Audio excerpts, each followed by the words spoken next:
ជំរាបសួរបងប្អូនអរគ្នាស្វាគមន៍មកកាន់វីដេអូថ្មីដែលផ្សាយចេញពី Channel YouTube Galaxy Tips KH ចឹងថ្ងៃនេះដែរគឺខ្ញុំចង់បង្ហាញពីមុខងារមួយនៅលើទូរស័ព្ទស៊េរីថ្មីរបស់ Samsung គឺ Galaxy Z Fold 8 Ultra ប៉ុន្តែមុខងារហ្នឹងគឺមានទាំងនៅក្នុង Z Flip, Z Fold, Z Fold 8 Ultra ហើយមុខងារថ្មីហ្នឹងគឺអត់ទាន់មាននៅក្នុង model ចាស់ពីមុនមកទេហើយមុខងារហ្នឹងគឺរបស់ Galaxy AI ដែលគេហៅថា My Fan Cam My Fan Cam អញ្ចឹងណាអូខេអញ្ចឹងកុំឲ្យបងអង្គយូរនេះគឺជា Galaxy Z Fold 8 Ultra ហើយខ្ញុំចង់បង្ហាញមុខងារហ្នឹងទី1ហ្នឹងគឺតាក់ទងជាមួយនឹង My Fan Cam បាទអញ្ចឹង My Fan Cam ហ្នឹងគឺតាក់ទងជាមួយនឹងការស្វែងរកវីដេអូដែលតាក់ទងជាមួយនឹងសំដៅមិនមែនការស្វែងរកវីដេអូទេឧទាហរណ៍បងប្អូនថតវីដេអូហើយប៉ុន្តែបងប្អូនចង់ឲ្យវា detect ទៅតាមអ្នកណាគេមួយអញ្ចឹងណាឧទាហរណ៍ថានៅក្នុងវីដេអូហ្នឹងមានមនុស្សច្រើនអញ្ចឹងយើងចង់ឲ្យវា detect តែមនុស្សម្នាក់ហ្នឹងឯង follow តែមនុស្សម្នាក់ហ្នឹងឯងដូចភាគច្រើនពេលដែលយើងទៅថត concert ទៅថតនេះថតនោះអញ្ចឹងយើងឃើញភាគច្រើនយើងចង់ follow តែ idol របស់យើងមួយអញ្ចឹងណាអូខេអញ្ចឹងតើតើមួយ My Fan Cam ឥឡូវសំបើកឲ្យធំបន្តិចបាទអញ្ចឹងបងប្អូនឧទាហរណ៍ថានេះគឺជាវីដេអូបងប្អូន original វីដេអូគឺបែបនេះអញ្ចឹងណាបាទឃើញទេដើរកាន់ចេះទៅបាទអញ្ចឹងឥឡូវនេះគឺខ្ញុំចង់ follow តែអូននេះទេណាអញ្ចឹងខ្ញុំឧទាហរណ៍ថាខ្ញុំចង់ follow តែឧទាហរណ៍ថាខ្ញុំយកគាត់ជា main character អញ្ចឹងខ្ញុំ follow តែគាត់ទេ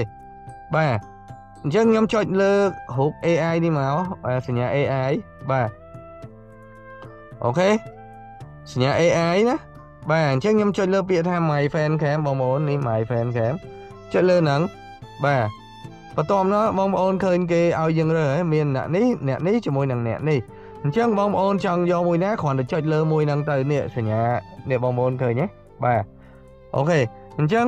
ខ្ញុំយកម្នាក់ស្រីអញ្ចឹងខ្ញុំចុចលើម្នាក់ស្រីបាទខ្ញុំចុចលើសញ្ញាព្រួយម្នាក់ស្រីអញ្ចឹងវាឲ្យនេះ aspect ratio បងប្អូនចង់បានរបៀបម៉េចបងប្អូនចង់បានជា916ឬក៏23ឬក៏34ឬក៏អីបងប្អូនសេរីមើលតាមនឹងខ្លួនឯងណាបាទឃើញទេយើងអាចសេរីបានបាទ7បាទអញ្ចឹងខ្ញុំចុច916បាទជា standard វីដេអូយើងណាខ្ញុំយក916បាទឃើញទេបងប្អូនអញ្ចឹងខ្ញុំយក916ខ្ញុំចុចពាក្យថា follow បាទខ្ញុំចុចពាក្យ follow ចាំបងប្អូនរងចាំមើលបន្តិចទៅវានឹង cropping វីដេអូយើងហើយអូខេឥឡូវតើមើលណា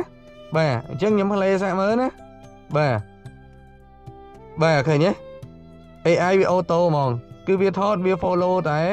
ណែណាដែលវាចាប់ហើយឃើញទេឃើញទេបងប្អូនណា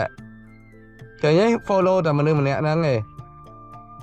បាទអញ្ចឹងបើសិនជាអូខេយើងចុច save មកបាទអញ្ចឹងវីដេអូនេះគឺភាគច្រើនល្អនៅពេលណាដែលបងប្អូនថតមនុស្សច្រើនថតពេលគេរំថតពេលអីអញ្ចឹងគឺយើងអាចធ្វើបានហើយអញ្ចឹង original វីដេអូគឺបែបនេះបាទអានេះគឺ original ឃើញទេបងប្អូនវាអត់មាន detail អត់មានអីទេវាឃើញទាំងអស់គ្នាដល់ពេលយើងឲ្យ AI វាធ្វើអញ្ចឹងវា detect ទៅម្នាក់ហ្នឹងហ្មងអញ្ចឹងវាថតវាចាប់យកធ្វើម្នាក់ហ្នឹងគឺជា main talent នៅក្នុងវីដេអូរបស់យើងហ្មងគឺវា follow ហ្មង AI វា follow ខ្លួនឯងអញ្ចឹងណាបាទអានេះគឺគេហៅថាមុខងារ My Fan Cam របៀបប្រើហ្នឹងគឺធ្វើបែបហ្នឹងគឺគ្រាន់តែចុចប៉ុណ្្នឹងទៅបានហើយអូខេអញ្ចឹងអរគុណបងប្អូនអរគ្នា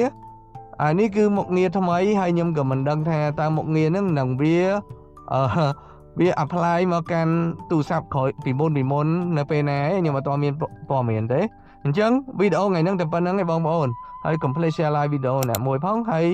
ជួយ subscribe channel YouTube Galaxy Tips KH ម្នាក់មួយផងបាទអរគុណជួបគ្នានៅក្នុងវីដេអូក្រោយបាយបាយ